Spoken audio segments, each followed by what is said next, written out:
O projeto Nossa Biblioteca ajuda a levar livros de qualidade a todo o Rio Grande do Sul. Incentivamos a leitura e promovemos a educação através da doação de um acervo bibliográfico com 150 títulos de literatura nacional e estrangeira. Nosso projeto abrange 24 bibliotecas, beneficiando escolas e bibliotecas públicas, ONGs e presídios. Nossa Biblioteca, leitura para todos. Olá, eu sou Cláudio Levitan, sou escritor, também sou músico e arquiteto. A minha formação se deve muito à minha experiência também na leitura. E a leitura na minha casa foi sempre um fator muito importante. Vou explicar para vocês, por exemplo, meu tio, o tio mais velho que morava conosco, era um grande leitor e tinha uma biblioteca bem extensa que eu herdei dele. Ele vivia lendo, passava o tempo todo lendo. Meu pai e meu tio liam também bastante e a minha mãe não lia muito. Ela lia, mas com mais dificuldade, porque ela teve problema na sua alfabetização, na sua formação educacional. Porque o meu tio, pai dela, meu avô, pai da minha mãe, ele veio da Rússia e com isso ele falava russo e alemão, e quando chegou aqui no Brasil não conseguia educar as filhas, e elas tiveram uma dificuldade de formação educacional bem difícil. Por isso minha mãe se preocupava muito com a nossa formação, com o nosso tempo, ficava cuidando dos nossos aprendizados, insistia, e nesse aspecto ela, por exemplo, duas atividades que eu achei muito importantes para mim uma foi nos colocando na música, e todos nós então aprendemos a tocar um instrumento na infância. Assim, eu comecei com violino, toquei violino durante um bom tempo, depois passei para o violão. Hoje eu componho e toco música e faço meus trabalhos, inclusive a minha criação, tanto na música quanto no texto, são misturadas, né? Tenho livros musicados, tenho muita coisa em cima disso, da música e do texto, da literatura. E outra segunda questão que ela introduziu para a nossa formação assim, foi a leitura em voz alta. Então ela se preocupava, quando a gente entrava em férias, eu me lembro de ter que ler em voz alta enquanto ela ficava lavando a louça. E quando eu começava a me embalar na leitura, gostar da leitura, e ela percebia que eu estava encantado pelo livro, então ela pedia para eu, não precisava dizer, olha, pode ler em voz baixa, né? E aí eu comecei a ler Monteiro Lobato, Júlio Verne. Eu adorava muito esses livros de aventura, né? E foi a minha formação, os livros que eu gostava muito. Depois, a partir daí, a leitura passou a ser um cotidiano e uma viagem permanente na minha vida, né? Eu acho que a leitura e o livro, inclusive eu tenho um livro, O Porão Misterioso, é uma trilogia, O Porão Misterioso, o Pimenta do Reino em Pó, e o terceiro que está para sair, que conta a história de um porão misterioso. E o mistério do porão é porque dentro dele tem um livro escrito pelo avô do avô, que vai contando histórias, e o livro parece que está conversando com os personagens, né? E esse livro é muito importante porque ele permeia toda a história e ele transcende. De certa forma, é uma referência, um elogio, digamos assim, ao livro, e aos grandes livros, né?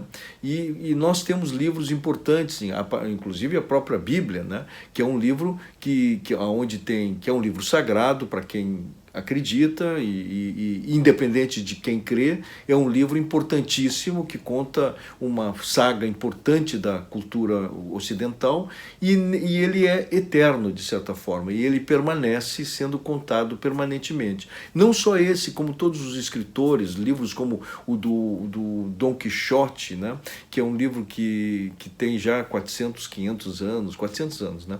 E 400 e poucos anos. E os livros têm milênios de anos, né? E tem livros novos que estão surgindo hoje, né? Eu sou um grande fã da Rowling com o Harry Potter, com as misturas das fantasias. E isso é uma outra formação importante para mim, que eu gostaria de compartilhar com vocês, que foi os meus pais construíram num terreno que eles têm lá em Ipanema, que era balneário, que era onde a gente passava as férias de verão e todos os finais de semana, uma casinha que eles construíram no jardim, um mundo em miniatura.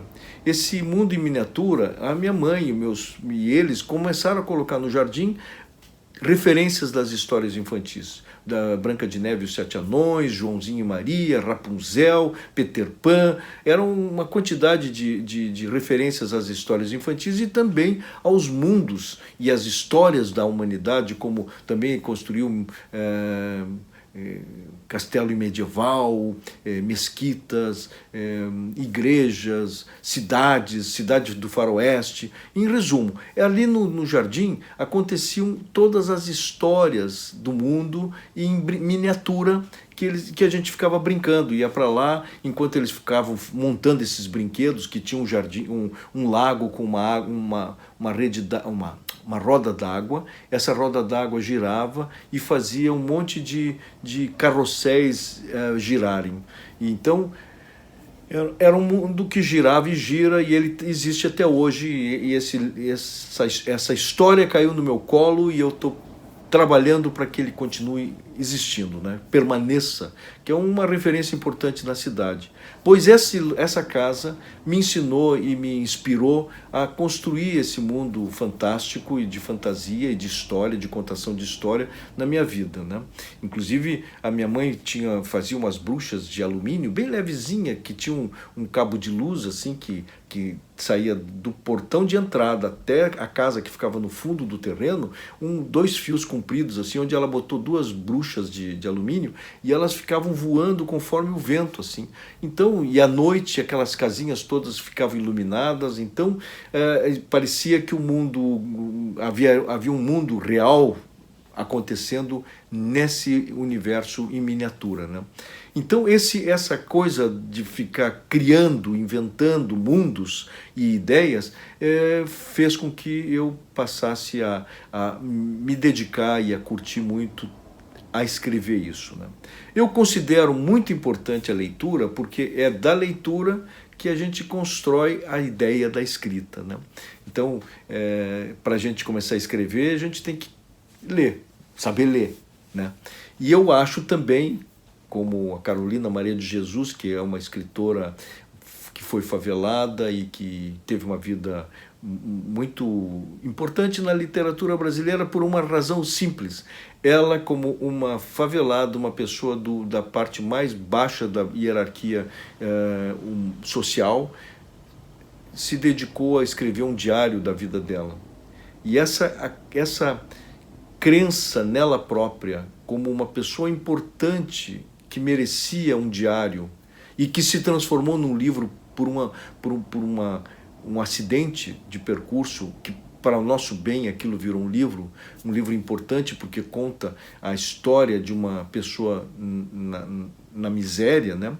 Ela mostrou com isso e com esse ato de que todos nós somos muito importantes nesse grande livro da história da humanidade que a gente escreve, ou contando de um para o outro a partir das nossas contações de histórias, que não necessariamente são impressas, ou a gente escreve e por sorte é impresso e passa adiante.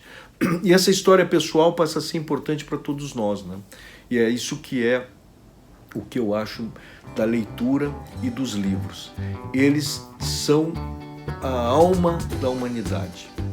E é no livro e na sequência dos livros que o homem se torna eterno.